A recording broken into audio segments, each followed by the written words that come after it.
جامع المعجزات صفحہ 4 پر ہے۔ ایک دفعہ حضرت علی رضی اللہ تعالیٰ عنہ گھر تشریف لائے تو حضرت بی بی فاطمہ رضی اللہ تعالیٰ عنہ نے کہا، میں نے یہ سوت کاٹا ہے، آپ اسے بازار لے جائیے اور بیچ کر آٹا خرید لائیے تاکہ حسن اور حسین رضی اللہ تعالیٰ عنہ کو روٹی کھلاؤں۔ حضرت علی وہ سوت لے کر بازار تشریف لے گئے اور اسے 6 ریال میں بیچ دیا۔ پھر ان روپوں کا کچھ خریدنا چاہتے تھے کہ ایک سائل نے صدا کی، من یقرض اللہ قرضا حسنا۔ حضرت علی رضی اللہ تعالیٰ عنہ نے وہ پیسے اس سائل کو دے دیے۔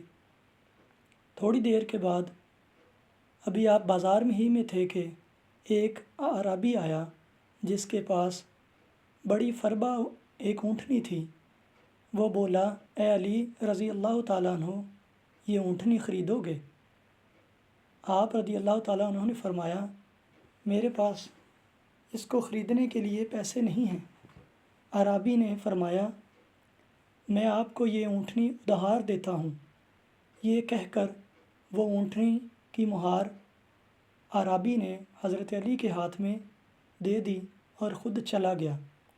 اتنے میں ایک اور دوسرا اعرابی آیا اور کہنے لگا، آپ رضی اللہ تعالیٰ عنہ کو دیکھ کر، اے علی رضی اللہ تعالیٰ عنہ، اونٹنی دیتے ہو، یعنی مجھے اونٹنی فروخت کرو گے؟ آپ نے فرمایا، لے لو۔ اس اعرابی نے کہا، میں یہ اونٹنی 300 روپے نقد میں خریدتا ہوں۔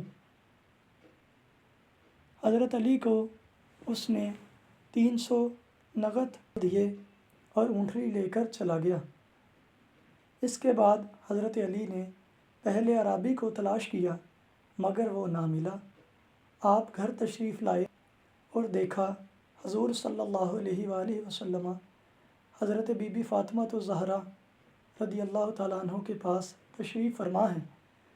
حضور نے مسکرا کر فرمایا، اے علی رضی اللہ تعالیٰ عنہ، اونٹنی کا قصہ تم خود سناتے ہو یا میں سناؤں؟ اس پر حضرت علی رضی اللہ تعالیٰ عنہ نے فرمایا،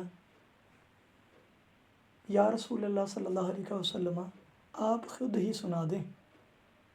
آپ صلی اللہ علیہ وآلہ وسلم نے فرمایا، اے علی جانتے ہو کہ وہ پہلا اعرابی کون تھا؟ وہ جبرائیل علیہ السلام تھے۔ اور جانتے ہو وہ دوسرا اعرابی کون تھا؟ وہ حضرت اسرافیل علیہ السلام تھے۔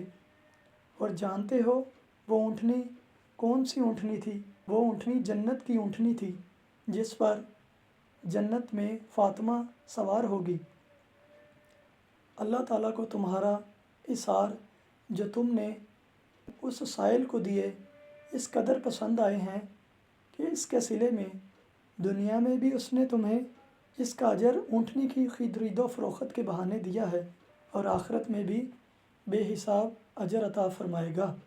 اس سے پتہ چلتا ہے کہ اللہ والے خود بھوکا رہ کر بھی محتاجوں کو کھانا کھلاتے ہیں، اور یہ بھی معلوم ہوا کہ پیارے آقا صلی اللہ علیہ وسلم غیب کا بھی علم رکھتے ہیں اور کوئی بھی بات آپ سے مخفی نہیں ہے۔